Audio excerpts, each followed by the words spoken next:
Back then, TV stations didn't have big budgets like they do now. They would reuse video tapes a lot, especially for documentaries which used a lot of tape. But some tapes, if they weren't completely erased before reusing, would retain traces of the previous audio recording. You know the high-pitched screeching sound called howling? Even if overwritten, that sound would remain on the tape. The TV stations would have the tapes spiritually cleansed and then destroyed, I heard. Yeah, those tapes needed to be cleansed, because most of the staff who recorded the footage ended up dead. When the audio engineer went mad on the way home from location, shooting, or the cameraman died in a traffic accident, or the producer collapsed from a stroke, nobody took it too seriously yet. But then someone was found dead in the editing room one morning, and the station realized this had to be the cursed tape's doing. So they decided to properly investigate by having some people check the tape. What I'm telling you now is what leaked from those people. Of course, none of them are alive anymore either. The tape in question was going to be used for a news show. Around that time, an entire family was found dead in a home, an apparent group suicide. The parents and 2 elementary school-aged sisters. They were going to film the house.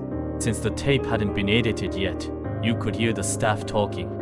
Don't touch anything around here, it's rude. It's fine, who cares? This place gives me the creeps. Let's get out of here quick. Conversations like that.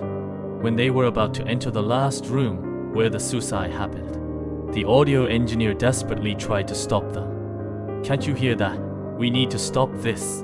And if you listen closely to the tape, you can hear a high-pitched screeching sound. Apparently, it was audible at the scene too. It's just howling, ignore it. This ain't howling. As they argued, the cameraman slid open the Fujimura door and started filming inside. It looked like people had been living there until just now. The video showed stuff like math workbooks and folded evening newspapers scattered around. There were no blood stains since the cause of death was strangulation and hanging. But there were signs of struggle, with items overturned all around the room. It was a very vivid scene. And at the end, the reporter does his closing lines with the room as a backdrop. "Hey, you alright?"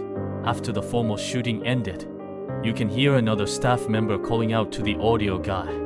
In a trembling voice, the audio engineer just kept repeating, "I'll be killed.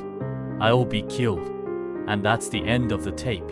After they finished watching, one of the people checking the tape said, "Right before entering the room, didn't the howling sound get lower?" The audio engineer had freaked out after that sound was heard, so it drew their attention. They replayed and listened to that part several times, but couldn't tell what had scared him. Then someone decided to slow it down. The men's argument replayed in the low, slower tone. Voices unique to slow motion. When it got slow enough for them to make it out, it sent chills down their spines. What they thought was howling was actually something talking incredibly fast. As they slowed it down further, they could finally make out the words. Only the audio engineer had heard at the scene. "Don't enter this room." Just hearing that clearly was enough to make the group checking it want to stop the tape. But they were frozen, unable to move, until the scene of the cameraman sliding the door open. The quality of the howling sound definitely changed dramatically there, because the words changed to, "I'll kill you."